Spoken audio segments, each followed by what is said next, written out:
Welcome to another edition of How to Build Lifetime Cash Flow Through Real Estate Investing. I'm Rod Cleef, and I am thrilled you're here. We have kind of an unusual guest today, unusual in the fact that, as you know, most of the guests I interview have hundreds of units or thousands of units, and very infrequently do I bring somebody in that just got started. And this one's kind of unique because I think I may have played a small role in him taking action on this deal. So I'm excited to hear about that. His name is Edward Lowell, and I just leave it at that. Welcome to the show, buddy. Thank you. Glad to be here. Absolutely. And I appreciate you taking the time to be on, and take a minute and tell people who you are and maybe how you got started in real estate. Well, I went through what Robert Kiyosaki would say, the wrong path. I started, going through college, getting my MBA, going through the corporate side of the world, which I'm still in. I haven't left my job yet. But I started looking at, well, what do I want to do long term, and how do I get out of this rat race? Right. So I've looked at other businesses. I've done some small investing in like commodities and stocks and things like that. But then the more and more I started reading and studying, I found out real estate is probably the best way to go for what I want to do and accomplish my goals, which is obviously stop working 9 to 5. That's my main focus. Right. So I got into it after really listening to your podcast, one of the first ones that I started with. Thank you. Listen to other podcasts as well. Mm-hmm. Rich Education, Robert Kiyosaki's. That's an awesome one. Yeah. So I started out, again, just looking at properties, just doing basic analysis. Looking at, cash flow deals, looking at the numbers themselves, just to make sure they sort of made sense in my head, because I am kind of a numbers guy. And then actually I got to the point of I wasn't actually doing anything, right? I was just analyzing deals. So that's when your book actually came out, and so kind to give it to us for free. Right. And that actually gave me a roadmap. That really sort of laid it out for me step by step, which is kind of what I was needing. Oh, that's awesome to hear. That was my intent, and it's great to hear it publicly. I've gotten a lot of great feedback on the side, but I've never had anybody in the show really give it a testimonial. So I appreciate that. Thank you. And then the last thing I did was actually purchase your course. And that was sort of the one thing that pushed me over. As I said, I got skin in the game at that point. You bought the course, and now that you actually spent some money, and no more analysis paralysis, it's time to actually take action. Now, your day job, is it fairly analytical? Is that something you do? What do you do in your day job? So I'm a vice president of supply chain. So I handle basically the raw material purchasing, the planning of product, and the shipping of product. So basically the management of material and information flow is kind of what Okay. So yes, there's some technical aspects, but there's also a lot of people. Is there? Okay, good, which is perfect. Okay, good. Okay, so you got my course, you got skin in the game, it's time to put up or shut up. So tell us what happened. So I had been looking at this one particular property, which was a fourplex, for about three months, to be honest with you. It's been on the market for a little while. It was an older gentleman that owned it. Again, some mom and pop. He also had a triplex with it that was sort of a package deal, which we'll get into. But I was really interested in the fourplex at the time. The location was very good. It sits on an acre and a half of land. So what state was it in? What area was it in? It's in North Carolina. It's between Greensboro and Raleigh. Okay, great area. It's basically the I-85, I-40 corridor there. Love it. Okay. And it's a fourplex. Tell us about the unit mix, describe the place a little bit. It's all 2-bedroom, 1 bath. It's all in one location. Perfect. Okay. And is it 2-story or single-story unit? It's a 2-story unit. 2-story. So like a townhouse, like a row of townhouses, basically? Yeah, it's just one building, but yes. Yeah, but so like 4 next to each other. It's one on top of each other. So, on top of each other. Okay, got it. There's 2 on top and 2 on bottom. Got it. Okay. And it was fully occupied when you were looking at it? Yes, 100% occupied, still is. Okay. And what were the rents?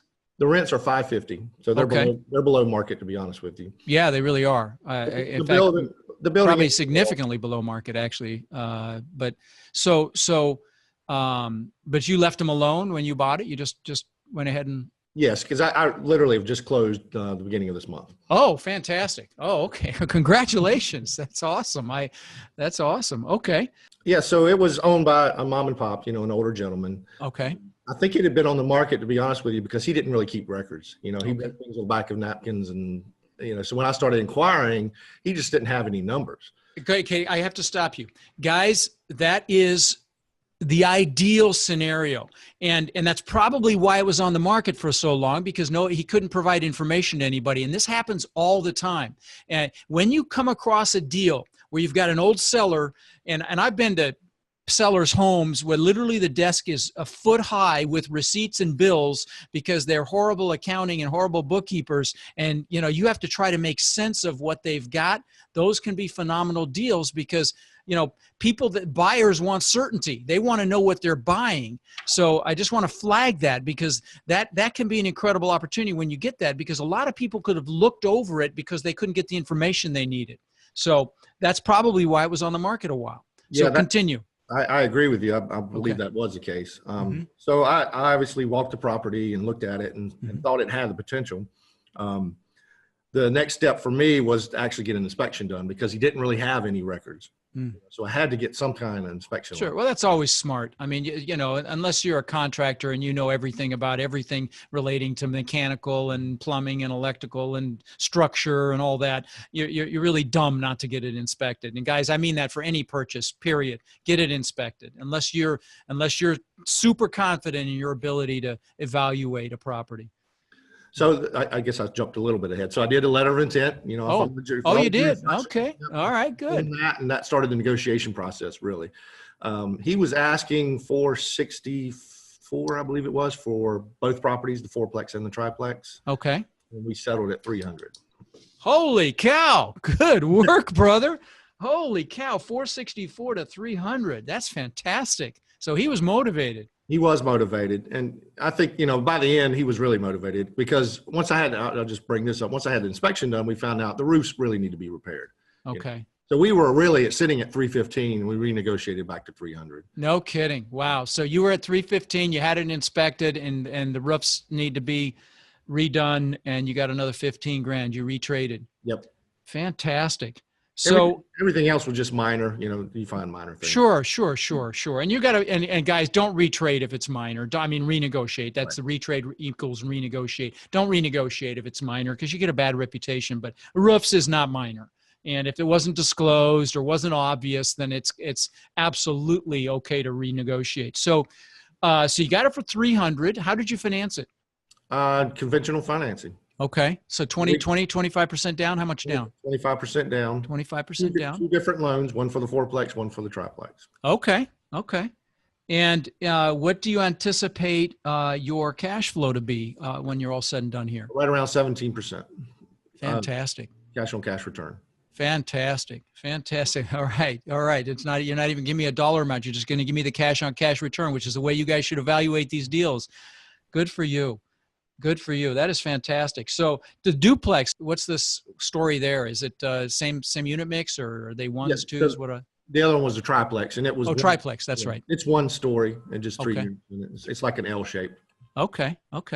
It's a little bit older. Again, I wasn't really looking at that property, but it was a package deal. He wanted to get both of these. He actually was the maintenance person for these properties for the original owner, and he bought it from them. No kidding. Oh, that's crazy. Wow. So let me ask you this. What did you have to do a mindset shift to actually take action? Was it the fact that you had skin in the game that was the mindset shift, or was there any other piece of, any other insights or any other reason that you decided to actually pull the trigger? Well, I did. As I said, I've taken your course, and part of it is the vision boards and sitting down and writing down your goals. Mm-hmm. And that was a very important step for me. So I started visualizing what I want to accomplish out of life. And the only way to get there is to start somewhere. Right. So, I did have skin in the game, which is important to me. And so I just felt it was time, and I just took that next step. No kidding. So you sat down, you did your goals, you did your vision boards, you wrote down why they're a must, and that drove you to take action. That's beautiful. I love hearing this stuff and actually taking place. It just validates why I do what I do. So you really made my day with that. And one of the things I wrote down at the very bottom was to be on your podcast. Did you really? Look did. at that.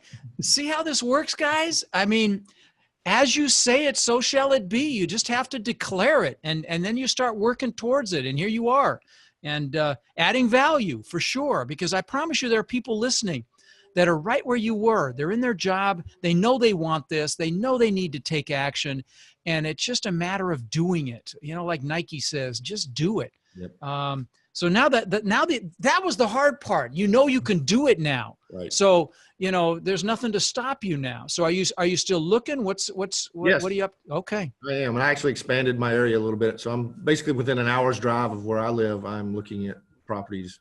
And I tell you, you could go 2 hours, just so you know, comfortably. I mean, I go as far as Orlando, which is 2 hours for me. And you draw a circle 2 hours around where you live, guys. That absolutely is your backyard, and you can definitely logistically handle that because you can do it in day travel quite easily. Mm-hmm. So, you know, I'm really glad to hear you doing that because that really opens it up for you, and has a lot more, you know, secondary and tertiary towns that you know, low hanging fruit.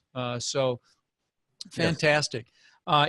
Is your plan to just leave the rents consistent so you don't have to deal with turnover, or are you going to bump the rents? I'm going to bump the rents on the triplex. I'm probably going to leave them. It's just an older building. Okay. They've got some tenants that have been there 20 years. Oh yeah. Okay. And that guys, you have to weigh that. You have to weigh, you know, the amount of brain damage you want to go through. I mean, you're doing this to make money for sure, but you know, sometimes it's okay to make decent money instead of making extraordinary money if it's easier, if it's less brain damage. And if you've got somebody that's lived there 20 years, at the very least you bump them slowly, you know, if you can. I mean, if the numbers don't make sense otherwise, then you got to do what you got to do. But that is definitely a factor.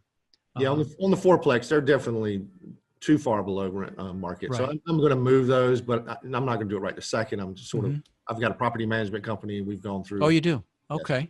Okay, so how'd you pick the property management company? Tell us about that. So I obviously, speaking with brokers, that's where I got. Good. Right. From you got referrals. I got referrals, and then I actually met with them, sat down, talked to them about their philosophies, and I picked this particular one. I'd say they're small to medium sized, so they fit well with what I want to do. Good. They probably have, I would say, 500 doors total. Okay. A good mix of apartments and single family homes and home. Perfect for plexus. Good. Yeah. Good. So we fit well together for what they want to do and what I want to do, and you know, in my growth plan. So great. That's how I picked them. Okay, great. And I would hit them up regularly to ask them if they know anybody that wants to sell. Yes. Okay, that's a resource that you want to capitalize on if you're using a management company. Okay.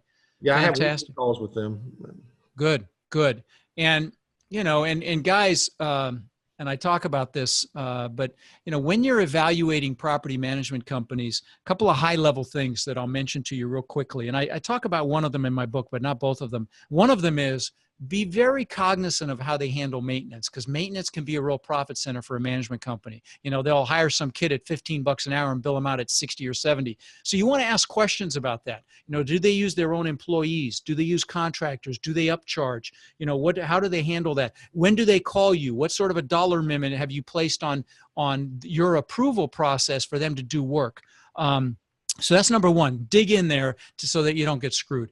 Number two, ask them, or take a look at their online presence, because there's some great management companies that haven't embraced technology. And, you know, if they don't have a great mobile website and you can't sit in front of their unit and a tenant can't sit in front of the unit and apply or you know, reach out or see the inside because they haven't taken pictures or done virtual tours, things of that nature, I would recommend you pass, because you don't want to do business with a digital dinosaur in the management space, because with millennials, I mean, you're cutting out 40% of the available tenant base if they haven't embraced technology. So those are two things that I haven't really talked about the second one very often, and I'm really glad that I mention that, because if you guys are thinking about hiring a management company, those are two things I would do. And I've got a lot more stuff in the book about management companies as well. So feel free to get that if you haven't gotten it. So, so you're full up? Yes. Okay. All right. Yep. And you're looking, and are you going to go bigger? Are you going to stick with the same size? What are your thoughts? Right now, my plan is to stay in that 2 to 20 unit, to be honest. Okay. Fantastic. That's the sweet spot. I mean, you're dealing with mom and pop sellers. There's opportunities for seller financing. You can do direct to seller marketing if you want to. You can do mailers. And, if you really like a particular area, I highly recommend that you consider that, because that just can really open up the opportunity for off-market deals. And so that's super. Well, what haven't I asked you that I should? I don't know, Rod. Okay. That's a good question. What motivates you now? What is it? Is it to get out of the rat race? Is it? Tell us what it is. It's definitely to get out of the rat race, but it's also my 2 girls. They motivate me. That's what I get up for every day. Awesome. 12 years old. So awesome. They definitely are my motivation. Awesome. Well, and once you reach that level where you don't have to go to work, you've got more time with what's important. You've got more time to spend on what's important. That's the whole reason people want this. And so I hope you keep taking action, my friend. Yes. Because I've already told my daughter that, my goal is for her to take it over. I love it.